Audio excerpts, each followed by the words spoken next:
II. Conventional narratives posit that the United States lacked weapons production capability worth mentioning before the war.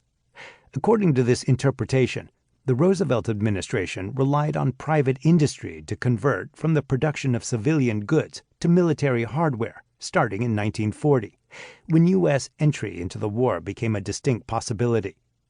The mobilization of big business and its vaunted mass production capabilities on behalf of the war effort enabled the armed forces to bury the Axis under a virtual avalanche of weaponry that rolled off the assembly lines, or so the story goes, usually substantiated with references to the Kaiser shipyards and the Ford bomber plant in Willow Run, Michigan, which produced 4,600 B-24 Liberators using production techniques borrowed from the automobile industry.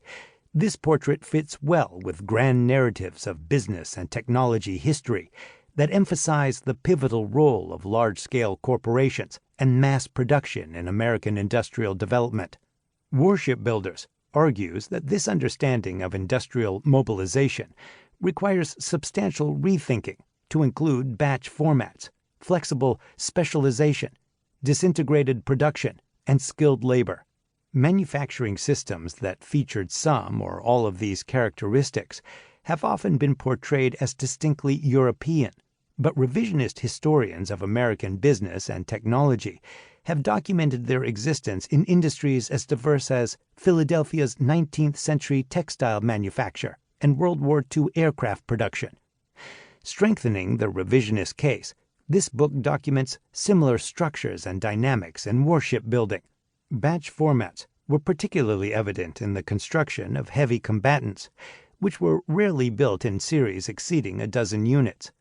Flexible specialization, notably general-purpose production equipment suitable for diverse projects, enabled shipyards and their subcontractors to build a large variety of combatants.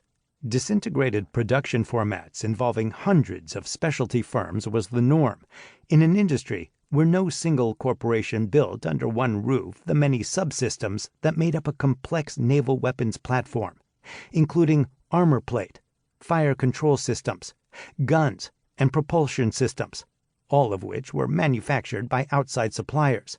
Skilled labor played a pivotal role on shop floors and slipways, where seasoned shipfitters and machinists performed tasks that required extensive craft training and practical experience. Design freezes, which were the name of the game in Liberty ship construction, proved difficult to achieve in warship building, because the Navy often changed blueprints and specifications while the ships were already under construction to ensure that designs incorporated recent combat experience. The technical and organizational imperatives of naval construction, in short, were often incompatible with task simplification, design freezes, and other Fordist practices. One reason for the inability to achieve so-called mass production methods in building fighting ships is that labor tasks on such ships cannot be made so specialized and repetitious as is possible in the production of merchant ships, a Harvard study explained after the war.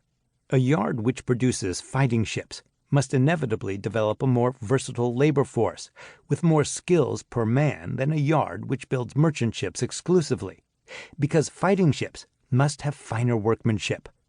Technical and managerial know-how acquired over years, if not decades, was critical.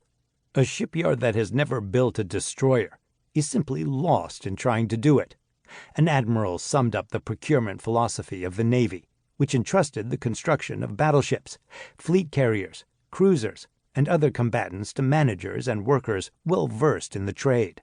In addition to investigating the salient features of naval shipbuilding, each chapter revisits interpretive questions raised by historians of industrial mobilization. How did pre-war developments shape the American war economy? Were the armed services instigators of technological innovation, or mere beneficiaries of civilian initiatives, as some scholars have argued? What was the role of the state in industrial mobilization? Written for those interested in the history of the U.S. Navy, business, technology, labor, and industrial mobilization, Warship Builders examines naval work with an emphasis on shipyard management and shop floor practices. Straddling naval and industrial history.